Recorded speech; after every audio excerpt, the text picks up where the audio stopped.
आज की क्लास में फिर से आपका स्वागत है। आज क्लास होने वाला है बायोलॉजी क्लास 12 चैप्टर नंबर 6, जो टॉपिक है डीएनए फिंगरप्रिंटिंग। हमने लास्ट क्लास में पढ़ा था और आज हम लोग पढ़ने वाले हैं मैकेनिज्म ऑफ डीएनए फिंगरप्रिंटिंग।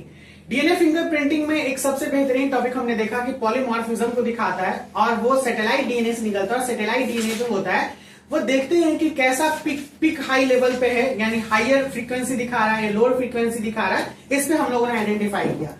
तो कैसे होता है ये प्रोसेस, कैसे होता है, टेक्निक कैसे होता है, ये मैकेनिज्म में हम लोग समझेंगे। Mechanism it's mean like a technique of DNA fingerprinting कि how we done that DNA fingerprinting, कैसे हम लोग डीएनए फिंगरप्रिंटिंग करते हैं। तो यहां पर हम लोग जानते हैं कि डीएनए फिंगरप्रिंटिंग में सबसे पहले एक प्रोसेस होता है जिसका नाम है एक्सट्रैक्शन। एक्सट्रैक्शन का मतलब होता है निष्कासित करना या फिर निकालना। क्या करना? निकालना। तो क्या कह रहा है? कह रहा है कि DNA is extracted from the small amount of blood, semen, hair balls available. देखिए मैंने अभी जस्ट इसका जिक्र किया था ना, सीमेन का। मैंने थोड़ी देर पहले जो प्रीवियस क्लास में आपसे बातें की, मैंने इसी के बारे में बात कहा। इट इज ये स्पर्म में होता है सीमेन, ब्लड से निकाल सकता है, सीमेन से निकाल सकता है, हेयर बॉल से निकाल सकता है, ये सारे अवेलेबल है। और भैया क्रिमिनल सीन पे ये इसमें से कुछ ना कुछ जरूर मिल जाता है। समझ में आया? अगर नहीं मिलता है तो फिर आपका थंब इंप्रेशन भी मिल जाता है, जिसको फिंगरप्रिंट बोलते हैं। गिलास ग्लास अगर कोई पकड़ा या फिर कहीं पैसे धरा तो फिर ये पता है ये सब कौन चेक करता है?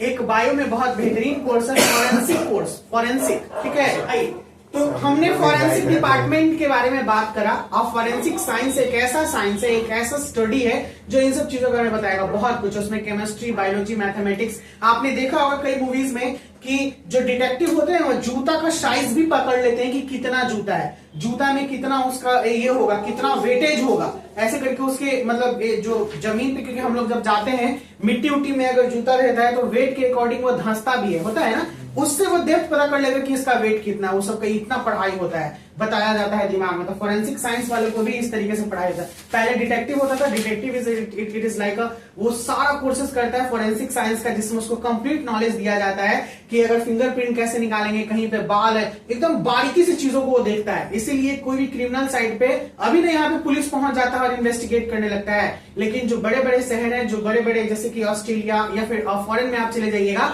वहां पे डिटेक्टिव का एक अलग ब्रांच होता है और क्रिमिनल सीन पे सबसे पहले डिटेक्टिव पहुंचता है। सभी चीजों को एकदम पुलिस वहां घेर के रखेगी, कोई चीज टच नहीं करेगी जब तक डिटेक्टिव आके उसे देखे ना। तो डिटेक्टिव एक अलग ही पोजीशन होता है, एक अलग ओहदा होता है। लेकिन ये हमारे देश में भी बहुत जल्द होगा, देखिएगा सबसे पहले क्रिमिनल सीन पे डिटेक्टिव ही पहुंचेगा। अब ये धीरे धीरे आ रहा है ये चीजों को, ठीक है।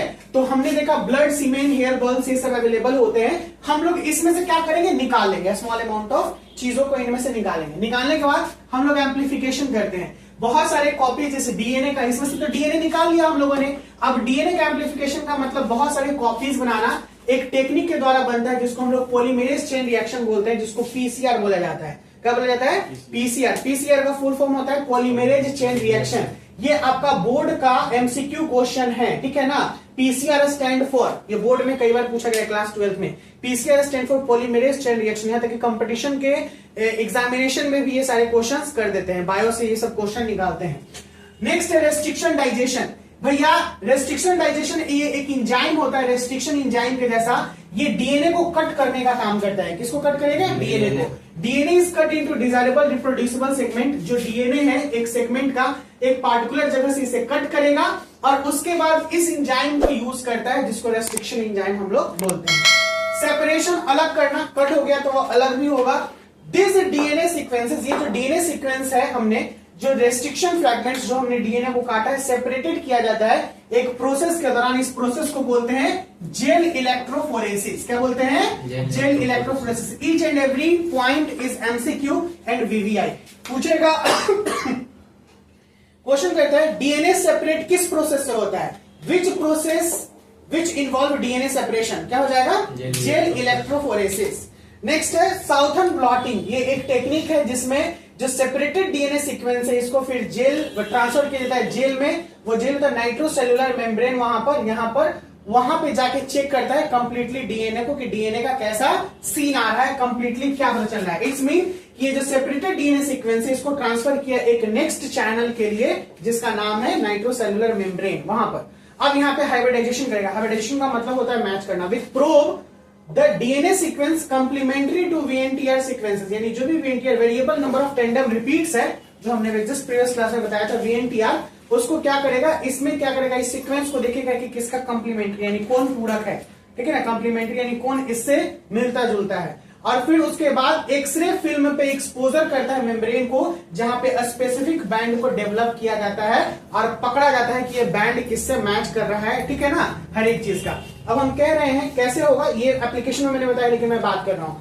हमने कहा कि जो विक्टिम है, ठीक है ना, दोषी या कल्प्रिट जो बोलते हैं इसको हम लोग, ठीक है, और जो क्रिमिनल साइड पे यानी जो क्रिमिनल लोगों का होगा, वो तो अभी हाइड है, हमें पता नहीं है क्रिमिनल लोगों का, क्योंकि वो तो क्राइम की ओर भाग गया है ना। लेकिन जो दोषी है, जो कल्प्रिट तो दोषी बोलते हैं, जो विक्टिम है जिसके साथ ये हुआ है उसी को विक्टिम हम लोग बोलते हैं, ठीक है।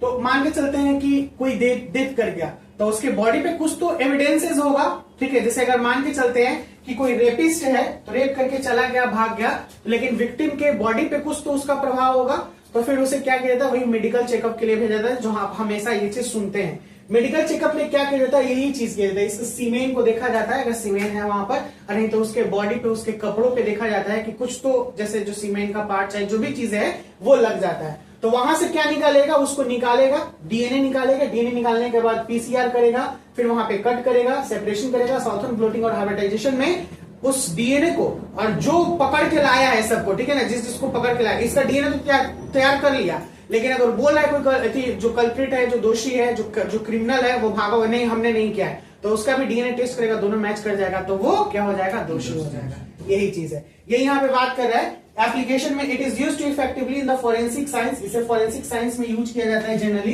पहचान करने के लिए किस चीज का, द बायोलॉजिकल फादर।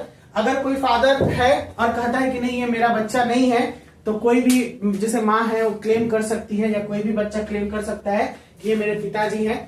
ऐसे खास करके ज्यादातर देखा जाता है जो बड़े बड़े लोग होते हैं ना, आपने बहुत बार मूवी में देखा होगा कि वो बहुत लोगों के साथ अफेयर में रहते हैं, और वो चाहते कि बस अफेयर में ही रहे, बाल बच्चा नहीं हो, तो बाल बच्चा हो जाता है, और उसको अगर अपनाना नहीं चाहते हैं तो वो बच्चा उस पर क्लेम कर सकता है। अगर दोनों का डीएनए टेस्ट हो गया तो फिर उसे अपनाना पड़ेगा, या उसे प्रॉपर्टी का हिस्सा देना पड़ेगा, ठीक है। तो ये हो गया, तो वो डीएनए टेस्ट से ही होता है।